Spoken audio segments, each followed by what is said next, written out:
La voix d'Ambroise Paré, 24 heures sur 24, 7 jours sur 7. Vous êtes bien sur la voie d'Ambroise Paré, c'est Antoine au micro pour mon émission Une heure ensemble. Et aujourd'hui, nous allons parler roller dans le cadre du mois de septembre et de la rando roller qui a lieu dans la ville de Boulogne-Billancourt. Et nous accueillons aujourd'hui pour parler de sa passion, Frank Andersen. Bonjour. Bonjour Antoine. Alors, nous avons eu l'occasion d'échanger longuement par téléphone pour que tu me parles de ta passion du roller. Et donc, effectivement, c'est une passion de très longue date. Et nous avons été mis en contact dans le cadre de la rando roller qui aura lieu le dimanche 16 septembre 2018 à 15h30 au parvis de la mairie. Et nous allons profiter de cette émission et de passer une heure ensemble pour parler du roller. Donc, dans un premier temps, ce que j'aimerais, Franck, c'est que tu nous parles de cette passion. Depuis quand tu as cette passion? Depuis enfant, tu me disais. Et puis, qu'en as-tu fait dans ta vie, vu que tu as même fait jusqu'à créer une entreprise et tu vas nous en parler. Donc, dis-nous tout. Raconte-nous ton histoire et ton lien avec le roller. L'histoire remonte effectivement à un jeu de gosse qui a débuté avec l'injonction de ma mère de me dire attention, tu vas pas loin, hein. Donc on s'amuse généralement sur très très peu de surface et en réalité c'est la meilleure façon d'apprendre. C'est pour ça que quantité de gamins y arrivent très très bien parce qu'ils surexploitent un endroit, ils en font longtemps à cet endroit-là et ils apprennent. Donc dans un petit bout de la rue, par exemple. Dans un petit bout de la rue, parfois c'est une cour, parfois c'est pas grand-chose. Et en fait, c'est les tenants de la pédagogie roller sont là-dedans, sont dans le fait qu'on n'a pas besoin d'aller loin au départ et que de piétinage en patinage, on finit par être bien meilleur. Voilà, donc un jeu de gosse, évidemment, comme tout le monde, au départ, c'est devenu une passion. C'est devenu une passion assez dévorante. Un mode unique de déplacement, une façon de s'échapper aussi. Et puis, je désespérais mes parents parce qu'à l'époque, il n'y avait pas le brevet d'État d'éducateur sportif dans cette discipline. Et je leur disais déjà que je voulais vivre du roller. Donc, il n'y avait a priori pas de cadre pour ça. Oui. C'était assez stressant pour eux de se dire, bon, il va se désillusionner, on va passer à autre chose, il va faire ingénieur, j'en sais rien, bref, pas du tout. Et à un moment, j'ai été en situation de passer le brevet d'État. Je l'ai fait assez tardivement. Hein. Avant ça, beaucoup de petits jobs, plein de petits jobs qui utilisaient le déplacement roller pour de la distribution de tracts et ce genre de choses. Des boulots plus sérieux, des entreprises qui avaient déjà en tête d'utiliser des gens à roller pour une certaine ergonomie de travail. J'ai travaillé par exemple pour la SERP Rhône, on est à l'hôpital. La SERP, c'est un distributeur de médicaments qui avait un entrepôt qui était tellement grand, que la réalisation de certaines petites commandes nécessitait de marcher beaucoup. Et ils avaient un personnel qui faisait des grosses commandes avec des caddies, mais parfois les pharmaciens commandaient une bricole. Et cette bricole, il fallait la chercher à l'autre bout de l'entrepôt. L'intelligence d'un directeur de la SERP Rhône à Dijon à l'époque était venu nous chercher en ville en disant écoutez, il me faut votre compétence, il me faut votre habilité sur roller. Je vous propose des créneaux pour des étudiants, quelques heures par jour de travail. Et voilà, et toute ma vie a été faite de tisser de petits boulots comme ça. Tardivement un brevet d'État, tardivement des cours. Et là, j'ai commencé à officier dans l'Ouest parisien pour faire des cours de roller. Et voilà. Et à quel âge tu as commencé du coup le roller? À quel âge ça t'est venu? Je crois que j'ai dû commencer avec des patins à roulettes à lanière en cuir qu'on pouvait agrandir. Donc je crois que j'ai dû commencer à 8 ans. Et qu'est-ce qui a fait que ça t'a intéressé le roller? Qu'est-ce qui a fait qu'enfant tu aies envie d'aller vers le roller là où d'autres généralement vont plutôt vers le vélo? Voilà. Le vélo, c'est assez commun, le roller, ouais. Un petit peu moins. Qu'est-ce qu'on va chercher quand on est enfant et qu'on va aller faire du roller? Bizarrement, moi, je souffrais d'un retard staturo-pondéral. C'est-à-dire? Qui m'a fait énormément souffrir. On s'inquiétait que je ne sois pas grand. Ça pouvait être plein de choses médicalement, le fait de ne pas être grand. Et c'est vrai que le roller a compensé cette hauteur-là, je le sais. Ça a été un pansement psychologique au centimètre qui me manquait. Et après, pour répondre à ta question, il y a aussi qu'en roller, on peut tout faire. On peut, une fois qu'on tient debout là-dessus, on peut faire la vaisselle, on peut faire plein de trucs. Donc tout est prétexte à jouer, tout est prétexte à tout faire. Roller au pied. Et là, ça devient un défi rigolo. Et alors, les rollers dont tu me parlais quand tu étais jeune, c'était quoi? C'était les vieux rollers en métal, c'est ça, qu'on pouvait ajuster avec juste les lanières en cuir? C'est ça. Alors, et les roues, les 4 roues qui ne sont pas en ligne droite, c'est ça qui était... C'est les patins, les patinettes avec les 4 roues qu'on appelle aujourd'hui en quad. Hein. Mais j'ai eu la chance de... Moi, j'ai pas eu les roues en fer. J'avais déjà les roues en plastique. Donc, j'ai repris les patinettes de ma sœur. J'ai commencé avec ça. Et puis après, évidemment, quand le roller est arrivé avec cette vague américaine des années 80 où on avait la platine solidaire des chaussures, il s'agissait là à l'époque d'avoir une bonne paire de baskets et de la monter sur une bonne platine. Oui, parce qu'à l'époque c'était juste la platine qu'on mettait sur la chaussure finalement. Ça, ouais. Donc on gardait ces baskets et c'était vraiment que les roues qu'on venait accrocher en dessous. C'est ça. Et puis le roller, c'est ce qu'on a appelé roller, c'est pas tant le fait que ce soit en ligne ou en quad, c'est le fait que la chaussure devienne solidaire de la platine. C'est-à-dire que c'est un ensemble. Comme un peu une chaussure de ski, enfin quoique, non, chaussure de ski n'est pas solidaire, mais voilà. Mais je veux dire, c'est plus comme un patin à glace. Voilà, comme un patin à glace, exactement. Un patin à glace, c'est la chaussure est solidaire de la lame. Voilà, parce qu'on a appelé roller, disons que ça a permis au vocable roller de percer. C'est que dans les années 80, les Américains avaient déjà fabriqué du matériel où la chaussure était solidaire des roues et de la platine, la partie en fer. Et c'est ça qu'on a appelé le roller. Donc on est d'accord pour dire que le roller, c'est pas le roller en ligne, comme après tardivement c'est arrivé, qui est une autre évolution technique du matériel, qui a appelé à une autre évolution également de pratique, et à des records d'être battus, notamment de vitesse, et des records techniques très spécifiques. Il a fallu changer de la donne dans les compètes. C'était très intéressant, en fait. Voilà, il y a 40 ans de roller ont permis des choses, vraiment. Et donc la fameuse patinette dont on parle a disparu aujourd'hui? Oui, alors il y a un peu un revival avec du matériel comme ça qui se veut amovible.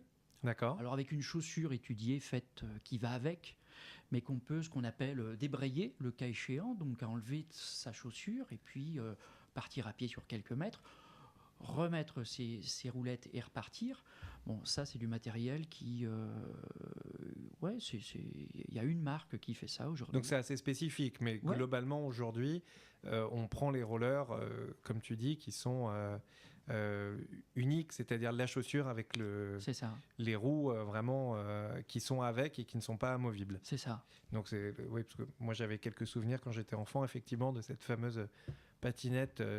Fisher-Price, quand j'étais tout petit, on commençait là-dessus. Tout à fait, avec un système anti-recul. Oui. Qui pouvait être absolument casse-gueule pour les gamins. Oui, avec en réalité, on mettait en arrière comme ça. Oui. C'est ça, il leur manquait un truc. Et dans cette incapacité de reculer, parfois, ça pouvait être dangereux. Donc le matériel, il avait valeur, il avait le mérite d'exister, hein, mais en tout cas pour piétiner, comme je dis, et c'est vrai que moi, quand j'ai des gens en cours de roller, je leur dis, quand on part de zéro, vraiment, hein, des gens qui mettent leurs bottes la première fois, en quelque sorte, hein, eh ben, je vais leur dire, vous ne cherchez pas à rouler, voire plutôt pas, cherchez à piétiner. Et en fait, le patinage suit vraiment le piétinage. Parce que et c'est la seule façon d'apprivoiser le côté glisse, sans que ça devienne traumatique. D'un coup, là, ça glisse, mais qu'est-ce qui m'arrive? Alors, c'est normal, vous êtes sur des rollers. Eh ben, justement, ce que je propose, c'est qu'on fasse notre première pause musicale et qu'à la reprise de la pause musicale, tu vas justement nous expliquer les cours de roller, qu'est-ce qu'il faut pour se lancer au cours de roller, comment se passe un cours, l'apprentissage, voilà, on va parler de ça juste après la pause. Et donc l'album du jour, je te laisse annoncer l'artiste qu'on va écouter. Ouais, je suis venu, je vous ai apporté Harry Connick Jr., Blue Light, qui est un album qui a, je crois que tout le monde connaît, qu'on a énormément entendu. Eh bien, et le premier morceau que tu vas nous faire découvrir, c'est Blue Light. On y va. La voix d'Ambroise Paré, 24 heures sur 24, 7 jours sur 7. Vous êtes bien sur la voix d'Ambroise Paré, c'est Antoine au micro pour l'émission 1 heure ensemble. Aujourd'hui, nous passons cette heure avec Frank Andersen, qui est un grand passionné de roller et qui est venu nous parler aujourd'hui de sa passion. Et nous parlerons en fin d'émission de l'actualité avec la Rando Roller qui a lieu le 16 septembre 2018 à 15h30 sur le parvis de la mairie. Donc nous souhaitons à nos chers auditeurs de sortir de l'hôpital en pleine forme très vite et de pouvoir participer à cette randonnée. Alors, dans un premier temps, Franck, tu nous as parlé de ta passion, de comment était venue cette passion et de ce que tu en as fait dans ta vie. Tu en as même fait un emploi à un moment donné. Tu nous en parleras un petit peu après.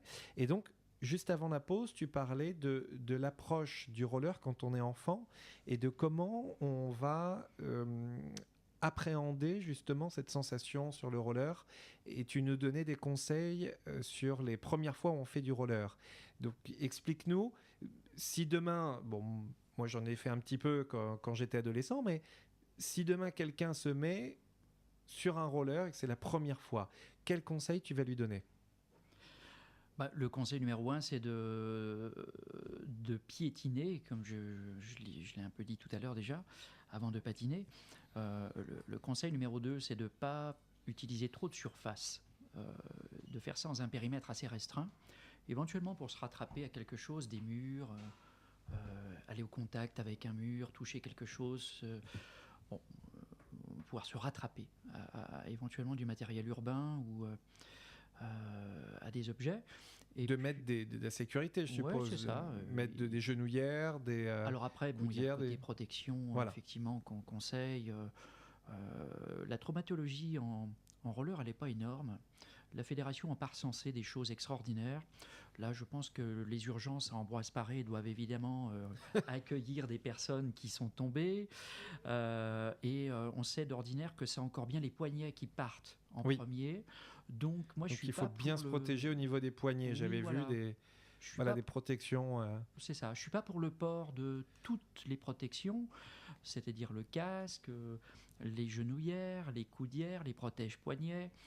Parce qu'il y a un moment, il y a le côté Robocop comme ça qui fait qu'on n'est plus tout à fait libre de ses mouvements. Oui. Donc on n'est plus tout à fait libre de rattraper des équilibres ou un déséquilibre. Et donc ça peut faire l'effet inverse. Ça peut faire l'effet inverse. Plus déstabiliser que protéger. Exactement. Donc moi je suis pas pour l'hypercasque et le harnais de sécurité, mais en tout cas pour les poignets oui, parce que ça on y pense et c'est par les mains qu'on se rattrape la plupart du temps. Oui. Genoux, parce que dans ce que j'appelle pas des chutes, moi, dans mes cours, mais des passages au sol, donc avec des choses qu'on recherche, des passages au sol recherchés, on gratte un peu sur les genoux. Donc l'idée des genouillères, c'est pareil, c'est intéressant de les avoir. Voilà, après, il faut rester libre de ses mouvements et d'ailleurs pas se mettre en danger, mais utiliser adroitement les protèques. Et donc au niveau des cours, donc toi tu es professeur, c'est ça ? Oui, moi j'ai passé, je dis pas professeur, j'ai rien du professeur de patinage artistique formateur, russe, qu'est-ce qu'on dit ? Voilà, à la russe. Non, moi j'appelle ça, je dis moniteur. J'ai passé un brevet d'état d'éducateur sportif dans la spécialité il y a des années de ça. Il y a 20 ans de ça. 20 ans, ouais. On est sur quelque chose on essaie de privilégier le plaisir, on essaye de dire aux gens d'apprivoiser le phénomène glisse, mais pas d'apprendre forcément une technique avec derrière des conseils sur un ton professoral. Moi, je fonctionne pas vraiment comme ça. J'essaie de comprendre qui j'ai en cours, généralement en cours individuel d'ailleurs, ou à deux. Et puis j'essaye de déclencher des choses au niveau psychomoteur, roller au pied. Et les gens font des découvertes un peu par eux-mêmes, sont parfois épatés de se dire « Oh là là, c'est marrant, j'ai rentré ça. Oh bah tiens, ça m'a fait ça. » Et finalement, créer des déclenchements comme ça vaut mieux que de donner des conseils, décomposer un geste. C'est pas l'idée.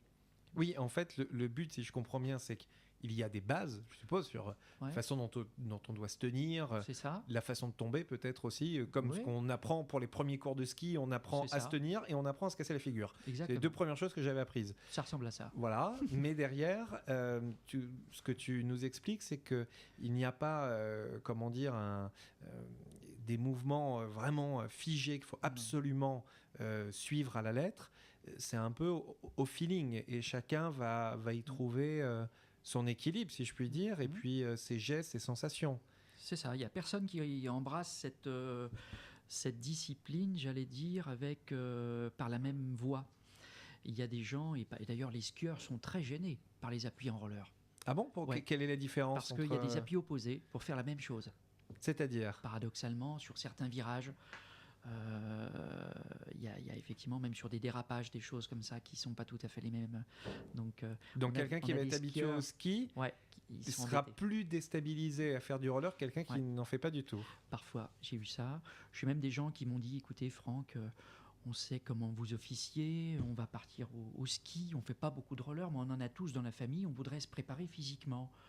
Ah bah, j'ai dit très bien, parfait, là je vous engage à le faire. On peut faire en plein hiver, roller au pied, sur un sol sec, quelques séances avant de partir au ski, pour se dénouer un petit peu musculairement, pour effectivement préparer un peu les articulations. Et j'ai une famille comme ça qui est partie faire du ski, qui est revenue, qui m'a dit bingo, on est tous revenus entiers. On est bien content d'avoir fait cette petite prépa. Et c'était la seule fois où on me l'a demandé, mais j'étais très content Alors là, j'ai guidé sur quelque chose qui était typiquement une préparation physique, en fait. Et à quel âge on peut commencer? À partir de quel âge tu as des élèves? Je fais plutôt des cours pour adultes. Généralement, c'est des gens qui sont en recherche d'autonomie en ville pour du déplacement urbain. Après, s'ils viennent avec des enfants, il n'y a pas de problème. On est obligé d'adapter, d'avoir 2 pédagogies différentes. Les enfants, on peut être encore moins professoral d'une certaine manière. Il faut vraiment les amuser. Alors que les parents, on peut décomposer un petit peu les cours et la technique. Donc ils viennent à 2 comme ça, ils viennent en famille, ou alors si en fait ils veulent qu'on n'entraîne que leur enfant, à ce compte-là, je leur demande d'être présent. Mais impérativement d'être présent. Est-ce qu'il faut être assuré quand on veut faire des cours de roller? Non, parce qu'en fait, l'assurance normale fonctionne. Enfin, là, on est piéton en plus. Là, ça m'amène directement à vous parler du statut roller, oui. Qui, par défaut, qui n'existe pas, et tant mieux. Le statut roller est évidemment le statut de piéton. C'est-à-dire qu'il est tenu, sa zone de droit, c'est le trottoir. S'il va sur la chaussée, il faut une bonne raison. Comme le piéton, c'est peut-être parce que le trottoir n'est pas praticable. Alors là, il est convenu que le patineur descend, comme le piéton, sur la chaussée le temps nécessaire avant de reprendre le trottoir. Mais sa zone de droit, c'est le trottoir. Avec cette responsabilité supplémentaire liée à sa vitesse supérieure, de devoir faire attention aux gens. Ah bah oui. Doublement. Surtout quand je vois à Boulogne-Billancourt, les trottoirs sont assez chargés. Ouais, donc, et les pistes cyclables, est-ce qu'on a le droit? Eh bien non. D'accord. Ouais. On est piéton. Un piéton n'a rien à faire sur une piste cyclable. Donc vous avez des voies comme ça qui sont des voies effectivement où il y a un trottoir, une piste ou bande cyclable, et puis la chaussée. Par défaut, le roller sera plutôt ou sur le trottoir ou la chaussée, mais pas la bande cyclable. D'accord. Voilà. Pourtant, la bande cyclable, j'aurais tendance à dire que c'est pour les engins roulants, donc les trottinettes et non les... motorisés. A fortiori, on serait d'accord de dire que ce serait plutôt sa place. Mais puisque non, vélo et trottinette se mettent sur ces pistes. Ouais. Et au niveau roller, le législateur n'a pas retenu que le roller piéton, donc je rappelle, avait le droit d'être ici, sur une bande cyclable. Maintenant, encore une fois, il y a une sorte de permission parce que les villes ne sont pas faites avec des élastiques. Il n'y a pas de la place pour tous les modes de transport. Et c'est vrai que la bande cyclable, j'allais dire, à l'usage, elle accueille les rollers. Oui, parce que les piétons ont pour habitude de ne pas aller sur cette piste cyclable, de la laisser libre. Ouais. Donc, j'ai tendance à dire c'est peut-être un peu plus sécure pour le piéton et pour celui qui pratique le roller d'être sur cette piste cyclable. Ouais. Mais en tout cas, en ville, toi, quand tu proposes des cours, donc tu nous disais tout à l'heure que tu préconises de faire dans un petit endroit au départ pour avoir les sensations et pour vraiment se familiariser avec toute cette manipulation du roller et puis savoir s'arrêter, savoir reprendre. Maintenant, quand on va aller en ville, d'après toi, quel est le comportement des piétons quand ils voient un roller sur le trottoir? Est-ce que des fois on a l'impression qu'on dérange un peu? Est-ce que c'est évident parce qu'on doit quand même pas mal zigzagué. Qu'est-ce que Il y a Qu'est-ce que pas tu en mal penses? Moi, ce que j'en pense, c'est que contrairement au nouveau mode de déplacement qui arrive aujourd'hui, on a ces roues électriques mono-wheel comme ça qu'on Oui. a entre les jambes, comme Et, ça. et qui vont vite en plus, et qui vont vite, qui peuvent aller jusqu'à 30 voire 40 oui, km/h c'est pour ça. certaines marques. Là, pour le coup, rien n'est décidé au niveau légal. Même les trottinettes, à leur façon, elles sont véloces, elles passent, mais il y a quand même, il peut y avoir une gêne, effectivement. Je sais que ça, c'est pas toujours bien vécu, je le vois. En revanche, je suis sûr d'une chose, c'est de la suprématie du roller dans ce domaine, c'est que le roller peut passer du trottoir à la chaussée en levant simplement un pied. Donc dans les transitions et tout ce qui existe en ville au sol, qui pourrait nous ralentir, où on est obligé de descendre, de prendre, voilà, faire des changements comme ça. En roller, c'est beaucoup plus fluide, on n'a pas à le faire, on lève un pied et on a changé de milieu. On est le grand amphibien de l'urbanisme, en fait, enfin de la ville. On passe d'un milieu à un autre, d'une part, et puis d'autre part, là où je parlais de suprématie du roller, c'est qu'il y a une très très faible emprise au sol avec des rollers. Oui, finalement, il y a juste voire inexistante. Quelle longueur ça fait? Ça fait la longueur de un petit peu plus long que les chaussures. C'est pas ça. Beaucoup plus en fait. Donc, finalement. En fait, cette maniabilité, elle est au service de la sécurité en ville parce que on peut un effacement d'épaule et hop, on a bousculé personne. Avec une trottinette et d'autres choses, le skate aussi. Alors il y a des gens très forts en skateboard, hein. Mais il y a toujours le risque que le matériel parte d'un côté, vous de l'autre. Oui. En roller, si ça s'arrête, et c'est vous, et vous vous arrêtez là. Mais vous pouvez véritablement éviter les gens la plupart du temps. Et d'ailleurs, moi j'ai une question à te poser, hein, peut-être une question un peu naïve, mais moi hier, voilà, je suis allé me balader au bois de Boulogne pour promener mon chien, parce qu'on a la chance d'avoir des espaces magnifiques ici à Boulogne, et j'ai vu les routes barrées au bois de Boulogne, et du coup, énormément de familles qui étaient en roller et en vélo. Les routes sont barrées tous les week-ends ou pas? Enfin, vraiment, je ne sais pas si tu es au courant. Mais... Alors oui, il y a effectivement une décision de la ville de Paris qui a été de, entre guillemets, piétoniser cette partie-là pour privilégier les modes de transport alternatifs, permettre effectivement à tous ces sports de reprendre un petit peu de terrain, j'allais dire. Parce que j'ai vu énormément de familles qui faisaient du roller et du vélo. Beaucoup de familles font du roller. Impressionnant. Ouais. Je vais d'ailleurs consciencieusement pas donner mes cours à cet endroit-là parce que... Trop de monde? Trop de monde. 2, j'ai des gens qui n'ont pas envie d'apprendre au vu et au su de tout le monde. Oui. J'ai parfois une clientèle même qui a un vrai besoin de discrétion. Oui. Dit Franck, voilà. Et puis autre chose, c'est que même s'il a été bien refait, le bois de Boulogne s'abîme un peu progressivement. Dès qu'il pleut, il peut y avoir des coulées. Donc c'est pas toujours heureux, c'est pas toujours aussi propre qu'on le souhaiterait. Donc et puis techniquement, c'est que moi je vole ma séance à mes clients. Enfin, je leur vole leur séance plutôt. Oui. Si je les emmène se balader et qu'on fait de la ligne droite, alors ils auront effectivement une impression très juste d'équilibre, de vitesse, d'être bien. Mais s'ils ne font pas de technique sur un endroit réduit, ils n'auront rien appris. Ils savent juste que pour y arriver, il faut aller vite. C'est pas ça qu'on veut, hein. Oui. Bon, après, ça peut être sympa. Après, c'est pas ça qu'on veut, hein. Ça peut être sympa pour les familles de se balader et de se. Si les familles ont la technique suffisante de s'arrêter, oui, et d'éviter et de se déplacer en ville, elles peuvent d'autant plus aller au bois de Boulogne. Mais l'inverse, non. Oui. Faire que du bois de Boulogne et aller essayer d'être aussi à l'aise en ville, c'est quasiment interdit. Ah bah oui, tout à fait. Je pense qu'en ville, il faut pas possible. Faut une maîtrise et là, très très technique. C'est ça. Et d'ailleurs, moi j'ai des gens qui m'ont dit dans le bois de Boulogne, je m'en sors très bien, mais alors en ville, oui, il y a une succession de choses dans le sol. Il y a une répétition de situations, une répétition qui est toujours la même, effectivement. Trottoir, rue, passage piéton, bande podotactile, trottoir, rue, passage piéton, bande podotactile. Quand on sait en prendre une, on sait en prendre 10. On sait toutes les prendre. Mais il faut s'entraîner dessus. Ça vaut le coup de poser ses valises techniquement sur un bord de trottoir, sur un endroit très restreint, encore une fois, et d'exploiter la situation. Parce que sitôt qu'on l'a, en main, en pied. Au pied, oui. C'est là qu'on puise vraiment son autonomie et qu'on peut, on peut commencer à envisager de traverser la ville, voire des villes et toutes les situations existantes.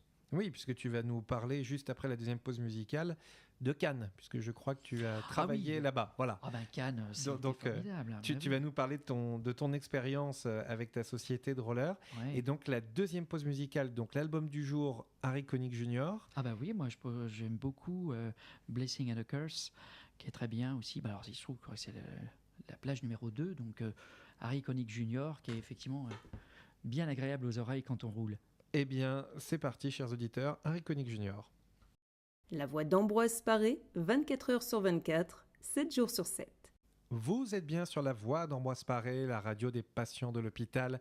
C'est Antoine au micro pour mon émission 1 heure ensemble. Et aujourd'hui, nous passons cette heure avec Frank Andersen qui vient nous parler de sa passion, le roller. Et dans la première partie de l'émission, nous avons parlé de son histoire, de sa passion, de comment c'était venu, du fait qu'il soit moniteur aujourd'hui, de comment on appréhende les premiers pas en roller, enfin, les premières glisses en roller, où on peut exercer. Et là, on avait envie de parler de ton expérience professionnelle, vu que ta passion du roller t'a amené à créer une entreprise qui s'appelait Roller Partner et à travailler jusqu'au Festival de Cannes. Alors, parle-nous de cette expérience et de ce projet.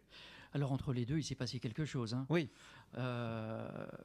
J'officiais effectivement en tant que moniteur pour Madame, Monsieur, le week-end, un petit peu la semaine, et j'ai fait ça quand même un certain temps.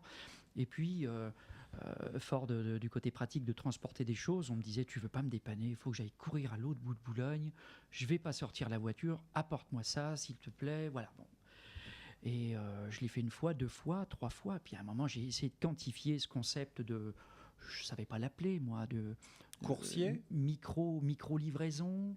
Oui, c'était de la messagerie coursier, mais c'était sur une telle distance courte que fallait que je conceptualise un petit peu ça. Bon, j'ai réussi, j'ai simplifié le côté coursier en créant une carte avec des bons à tamponner. Je l'ai évidemment diffusé auprès des gens qui me connaissaient un petit peu, qui avaient des besoins. Des gens qui me connaissaient ni d'Ève ni d'Adam, pour qui autorité faisait loi, m'ont tout de suite mis le marché en main en me disant, écoutez, c'est très bien, eh ben, n'en parlons plus, prenez ça, allez le porter là, prenez ça, allez le porter là. Et puis alors après, j'ai envie de dire, la réussite de ça, c'est un peu la faute des clients, quoi. Hein, c'est... on vous rappelle. Et puis tout ce qui c'est la meilleure publicité. C'est la meilleure publicité. Les boîtes de prod, de production audiovisuelle qui sont quand même très très présentes à Boulogne parce que les diffuseurs sont autour de nous. Bien TF1, sûr. France Télé, ils sont Canal+. tous là. Canal, tout le monde était là.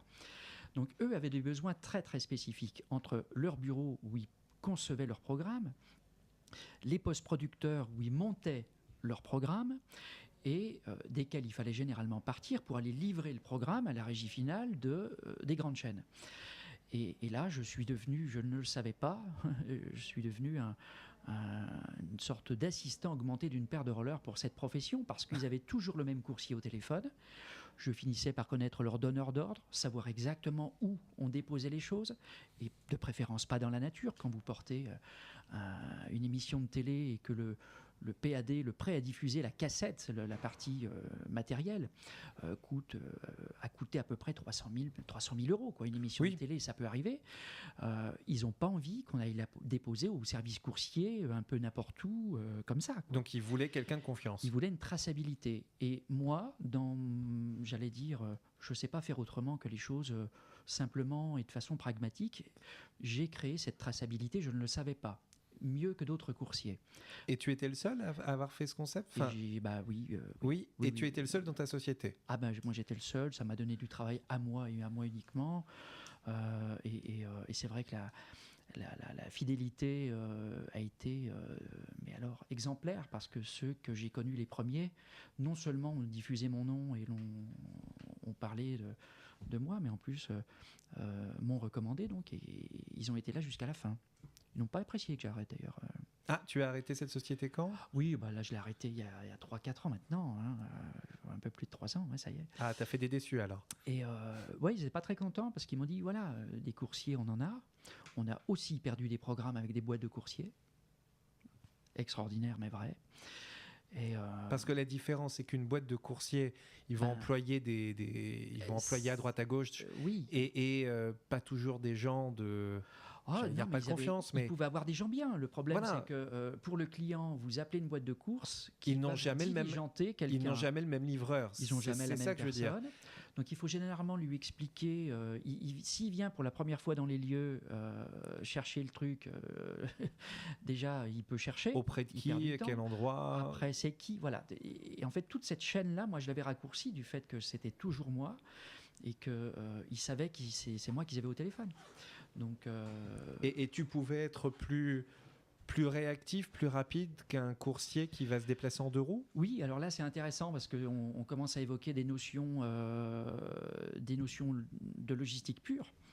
Et par exemple, l'ADEME, l'Agence de l'environnement, avec ses ingénieurs, c'est particulièrement calculer ce qu'on appelle la vitesse commerciale. La vitesse commerciale d'un roller et d'un vélo, par exemple, elle est à peu près la même sur un rayon de 4-5 km. Parce que dans un cas, le vélo, on le pose, on l'accroche, on monte dans les étages, on prend le pli, on s'en va. D'accord. On va le livrer, on pose son vélo, on l'accroche, on rentre dans les lieux. D'accord. À pied. Voilà. Et la vitesse, le différentiel, c'est, on appelle ça la vitesse commerciale. Et à vitesse commerciale comparée, le vélo et le roller ont à peu près la même sur un rayon de 4-5 km. D'accord. Moi, en roller, je ne déchausse jamais. C'est-à-dire que tu rentres en roller dans le hall de l'entreprise. Ça, c'était le gros sujet de rentrer partout roller au pied. Alors j'ai dit aux gens, écoutez, je ne vais pas faire du roller chez vous, je vais avoir des rollers au pied, c'est très différent. Et voilà, comptez sur moi pour tenir debout déjà. Oui. Quand on en fait 8 heures par jour. Puis finalement, c'est pas plus salissant qu'une paire de chaussures avec laquelle on a marché dehors. Oui, ou alors qu'une poussette qui rentre dans un immeuble. Hein. Oui. Par temps de pluie. Ou une trottinette. Donc, j'ai réussi à travailler énormément cette question-là, parfois en faisant un lobbying assez intense. Oui. Mais qui était gagnant. Et qui était gagnant. Parce qu'à France Télévisions, par exemple, j'ai fait 3 réunions avec services de sécurité, avec les services généraux, avec la régie. Et en fait, la question, c'était de les livrer bien, de les livrer mieux. Et leur prestataire, la boîte de prod, finalement, leur envoyait quelque chose. Comment vous, France Télévisions, êtes mieux livré? C'est de me permettre de rentrer roller au pied, sur les derniers mètres. Et de faire ce que j'appelais, moi, une livraison des derniers mètres. Et voilà. Alors que quelqu'un qui vient en scooter doit aller le garer, etc. Voilà. Et la vitesse commerciale empathie. Forcément, la vitesse commerciale des autres modes, elle empathie parce que ils ont quand même des choses à faire entre le moment où ils prennent le pli et le moment où ils le délivrent. Et voilà. Et tout ça compte. Tout ça est comptable en termes de logistique. Donc moi, j'ai vraiment travaillé cette question d'accessibilité qui a été très très bien ressentie. À telle enseigne même que quand j'ai commencé à discuter de ça avec le maire de Cannes, qui n'était pas le maire de Cannes, David Lisnard, était président de la CEMEC, Société d'économie mixte, qui gère le palais, et premier adjoint au maire. Il n'était pas encore adjoint au maire, il m'a reçu, on s'est fait une réunion du tonnerre là-dessus. Je lui ai parlé de la livraison des derniers mètres. Je lui ai dit que mes clients, producteurs à Boulogne, descendaient 10 jours et que je n'avais plus de boulot, et qu'à condition de les accompagner, je pouvais encore leur servir sur place à Cannes. Tout ça a été parfaitement bien ressenti. Il m'a donné l'autorisation exceptionnelle de rouler sur la Croisette pendant le festival, ce qui n'est pas autorisé. D'accord. Pour justement faire ma fonction première de messager. Alors, pour Cannes, il y a toujours un petit peu d'emballage à faire. J'avais appelé ça messager de la Croisette. D'accord. Voilà. Et tu as fait ça pendant combien de festivals? Et je l'ai fait pendant un seul festival en 2014 parce que après les choses ont changé et puis progressivement j'arrêtais effectivement mon activité. Mais et comment c'était accueilli alors, parce que ça devait être très original. C'était très bien. J'ai réussi à négocier là aussi une accessibilité facile. On a compris. J'avais un badge, une accrède. J'étais accrédité par mes clients producteurs notamment. Donc tout ça avait pris un cours normal, j'allais dire. Et alors, quand on travaille à l'année à Boulogne, par tout temps, dans une ville qui est quand même assez grande, deuxième ville d'Île-de-France, sa géographie n'est pas négligeable. À Cannes, on rigole. Oui. En plus, au mois de mai, sous le soleil, généralement, c'est pas mal. C'est la Californie. Le cadre est quand même sympa. Alors, on ne va pas dire que le cadre de Boulogne n'est pas sympa. On a une très belle ville. Mais j'avoue que faire du roller au mois de mai au bord de la mer, Voilà. c'est pas mal. Il y a, oui, il y a, En cadre de travail, c'est pas mal. Il y a plus sordide, effectivement. Mais voilà, c'est vrai que la ville de Boulogne est quand même a une vraie géographie intéressante pour le concept que j'ai fini par créer en créant Roller Partner à l'époque, parce que c'est une ville à vélo, c'est une ville plate, avec des trottoirs, avec quand même pas mal de dégagement. Il y a des grands trottoirs, la ville est bien faite. Moi, je sais que j'ai approché la ville sur des travaux ou des observations parfois de l'espace public. On a eu des réunions sur la faisabilité des trottoirs, par exemple, sur le fait de les rendre plus lisses ou de laisser un passage au dispositif roulant, contrairement à Paris, qui nous fait un quadrillage à chaque sortie d'entrée charretière. Là, enfin, justement, voilà. moi, ce que j'allais te proposer, c'était, après une nouvelle pause musicale, justement, de parler de ta vision de la mobilité du roller, et notamment dans la ville de Boulogne-Billancourt. Et puis aussi, tu m'en avais parlé en préparant l'émission, de cette part d'écologie qu'il y a dans le roller par rapport à un deux roues à essence. C'est écologique, hein, le roller. On utilise... Oui, j'allais dire c'est par essence écologique. Oui. Exactement. Donc on va en parler juste après une pause musicale. Donc la plage numéro 3 de l'album que tu nous as ramené d'Harry Connick Jr. Je te laisse annoncer le titre. You didn't know me when. C'est parti. La voix d'Ambroise Paré, 24 heures sur 24, 7 jours sur 7. Vous êtes sur la voix d'Ambroise Paré, la radio des patients de l'hôpital. C'est Antoine au micro pour l'émission 1 heure ensemble. Et aujourd'hui, nous la passons avec Frank Andersen, grand passionné de roller qui en a fait son métier. Et nous avons parlé depuis le début de l'émission du monde du roller, des cours, de la société que tu as créée. Et puis, juste avant la pause, on a évoqué justement la mobilité entre la ville de Boulogne et la ville de Paris et la ville de Cannes, où tu as eu l'occasion de travailler sur un festival. Et donc, moi, ce que je voulais savoir, c'était au niveau de cette mobilité, comment la ville de Boulogne, comment tu la ressens? Est-ce qu'il y a des quartiers dans lesquels il est plus facile de faire du roller? Est-ce que c'est adapté partout? Comment tu vois ça, toi, de ton œil de professionnel? La ville de Boulogne, pour le concept de coursier, de messagerie que j'ai exercé, elle était parfaite parce que elle est parfaite d'ailleurs, parce qu'il y a une frontière naturelle, j'allais dire, entre le bois de Boulogne, le périphérique et la Seine. Oui. Donc, d'un point de vue commercial, technique, tout s'explique bien. C'est aussi une ville plate, une ville à vélo. Il n'y a pas tellement de montées compliquées. Les trottoirs, il y a quand même pas mal de dégagement sur les trottoirs. Les trottoirs plus petits, ils sont parfaitement gérables. La chaussée est globalement plutôt bien entretenue. Tous les ans, la ville et le département rénovent des rues. C'est ce qui nous fait d'ailleurs faire cette rando roller en septembre tous les ans, avec des rues que j'ai répertoriées généralement en me renseignant des travaux d'été. D'accord. Quand tout le monde est parti au mois d'août, moi je vais encore bien regarder avant de transmettre mon parcours à la préfecture, quelle rue sera faite, quelle rue est en cours, et pour avoir le plaisir de la prendre au mois de septembre. Donc le parcours n'est pas le même chaque année? Donc alors le pour la parcours est randonnée volontairement pas le même chaque année. D'accord. C'est un minimum de faire ça parce que on essaie de se renouveler quand même un petit peu, c'est jamais facile. C'est quand même la 9e édition, je le rappelle. C'est la 9e édition, absolument. Et puis, en fait, il y a un plaisir différent à prendre une rue nouvelle qui était moche, qui n'était pas bien, et qui est rénovée. Donc, ça, j'essaye qu'on le fasse, si c'est possible. Et puis, après, moi, mon approche de la ville en tant qu'infrastructure et de la ville en tant qu'institution, elle s'est très bien passée parce qu'en fait, j'étais un instrument quotidien de la ville pour les sociétés qui étaient implantées là et qui vivaient bien le fait d'avoir un service à la mesure. Et puis, du point de vue mairie, institution, élus, maire, j'ai évidemment fait leur connaissance à tous. Et puis, là aussi, je crois que le service ça a été très bien ressenti. Je pouvais, roller au pied, porter quelque chose, soit au cabinet du maire, soit même parfois dans les étages, le tout étant, encore une fois, bien ressenti, parce que je faisais un travail et je ne faisais pas du roller dans les lieux. Donc tu as eu l'occasion de travailler avec la mairie Et j'ai eu l'occasion de travailler avec la mairie aussi, parce que, en fait, mon quotidien étant d'être sur la chaussée en permanence, je finissais par scanner la ville en permanence, y compris parfois ses défauts. Donc, en mode bienveillant, j'essayais de remonter ses défauts. J'ai travaillé avec un élu de quartier dont l'expérience intéressait. D'accord. Donc, il m'a dit, faites-moi des photos, il faudrait qu'on conceptualise cette idée-là. Qu'est-ce que vous en pensez? Je fais, écoutez, oui, volontiers. J'ai eu un portable à l'époque, un des premiers, qui était il pesait 3 kilos avant ce qu'on a aujourd'hui, qui permettait de faire des photos et de les envoyer par mail. Mais je vous montrerai l'objet à l'occasion, Antoine, c'était énorme. Et ça m'avait permis de mettre au point un service. On a mis au point également un petit marché public pour tester l'idée. Et je scannais la ville et je faisais ce que j'appelais, moi, un diagnostic urbain, soit à la demande, soit en mode parfaitement spontané, quand je relevais une incongruité ou un danger immédiat possible que les services n'avaient pas eu le temps de voir.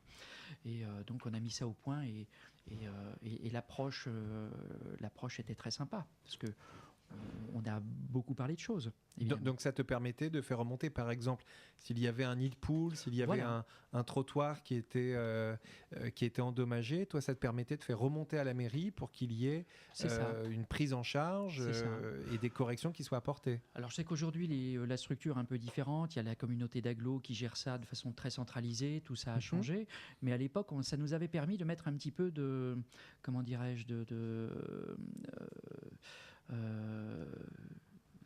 service direct avec. C'était bon, voilà, ça c'était pas mal.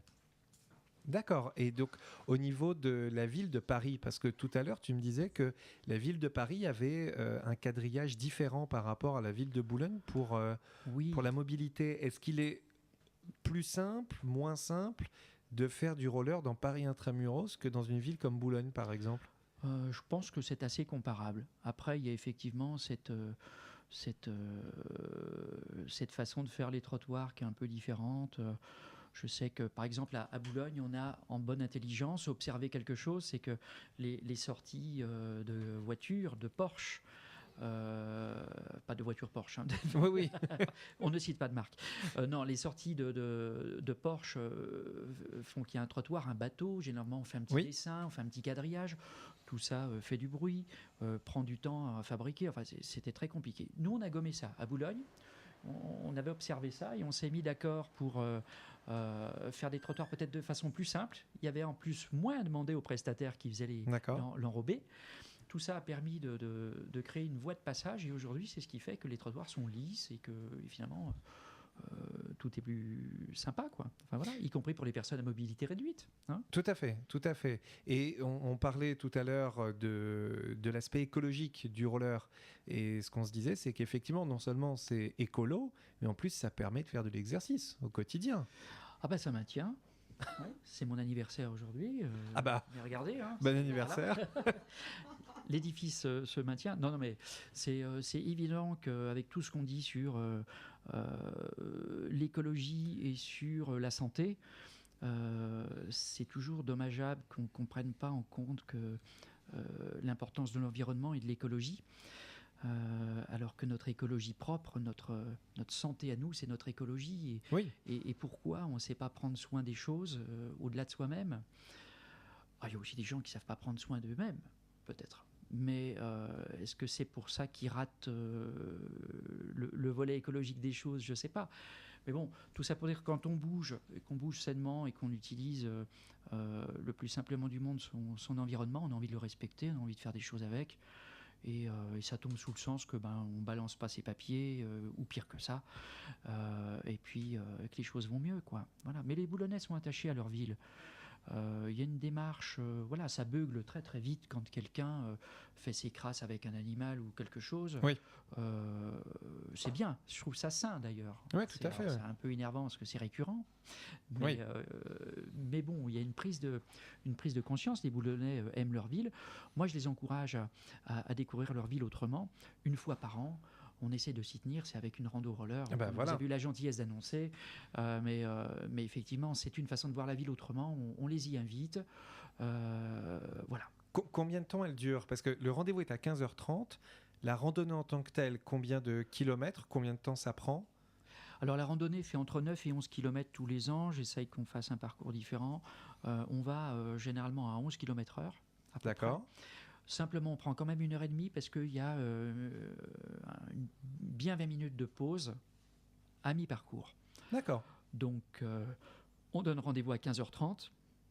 Généralement, la rando roller, c'est aussi le moyen de toute cette période qui précède de faire découvrir un artiste urbain qui vient se produire là pendant que tout le monde se rassemble. Ah, c'est sympa Là, ça. cette année, on va voir une petite chorégraphe avec ses enfants en urban dance. Et donc ça, c'est en collaboration avec l'Office du tourisme, hein, tu me Et disais. c'est l'Office du tourisme qui est pleinement organisateur de cet événement tous les ans, sous la bienveillance de la ville, Tout à fait. avec qui on travaille notamment Pour l'encadrement, tu me pour disais. l'encadrement avec la police municipale. Et voilà, nous avons aussi nos staffeurs volontaires. Et là on apprécie d'avoir toujours des gens un peu habiles sur leurs jambes pour faire le passage, pour aider à la courtoisie du groupe, quoi, qui passe. Combien de participants chaque année? On est moyenne entre 250 et 280. Et donc ouvert à tous, quel que soit l'âge. Hein, Ouvert à tous, quel que soit C'est- l'âge. Il faut maîtriser une façon de s'arrêter, de préférence. Disons qu'il ne faut pas être débutant. Mieux Bah vaut non. savoir déjà maîtriser. Absolument. D'accord. Alors, on peut même être amené à demander aux gens, si vraiment on sent que, ils se mettent en danger ou qu'ils mettent trop en retard, de leur dire, écoutez, entraînez-vous, revenez nous voir l'année prochaine, faites un petit peu vos gammes devant chez vous, D'accord. faites un peu de roller. Nous en voulez Prenez pas. des cours avec Frank Andersen. Je laisse même pas ma carte à ce moment-là. Le compte, c'est que Ils sauront te je ne retrouver crois sur que je l'ai jamais Internet. dit. Je me suis jamais placé. Voilà. Et puis là, on encourage les gens effectivement à regarder un petit peu quand même, à améliorer ça, parce que on peut pas faire attendre un cortège.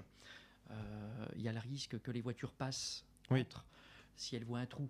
Parce que les derniers sont très très loin, il y a le risque que les voitures s'engagent. On essaye d'être un cortège relativement constitué, avec un effet accordéon, qu'on refait au détour d'un feu rouge. On reconstitue le groupe comme ça.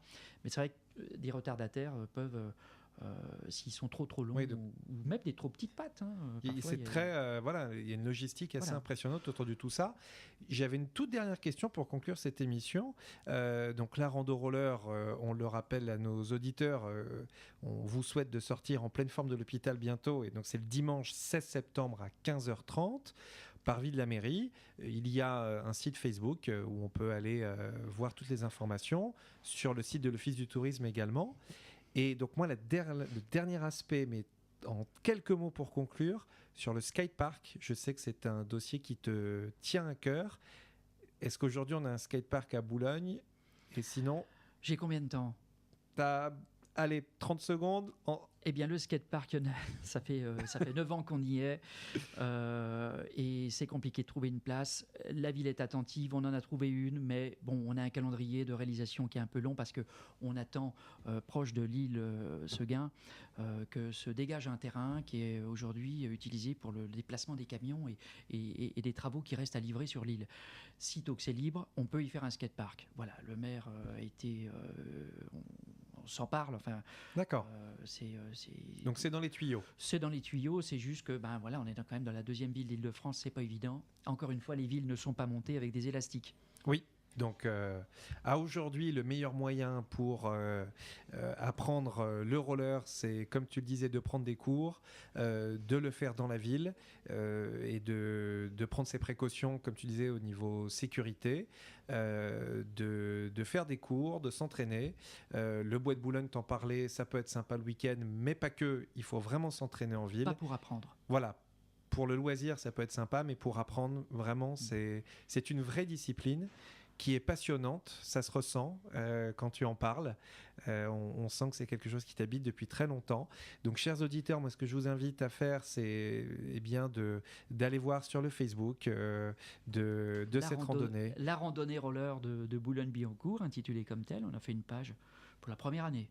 Et Et puis je suis certain que si jamais par la suite vous contactez Franck Andersen sur les réseaux sociaux pour apprendre le roller, pour le perfectionner ou pour avoir des projets, je suis persuadé que tu te feras un plaisir de prendre contact avec eux puisque ça se ressent, tu aimes ça et tu vas continuer à faire plein de belles choses avec la ville de Boulogne autour du roller. Merci beaucoup Franck d'être venu. Merci à vous. On ne vient pas tous les jours faire une radio volontairement à l'hôpital. Et c'était un plaisir. Et puis, chers auditeurs, eh bien, nous vous souhaitons un très bon rétablissement et un très bon retour chez vous. Bonne journée.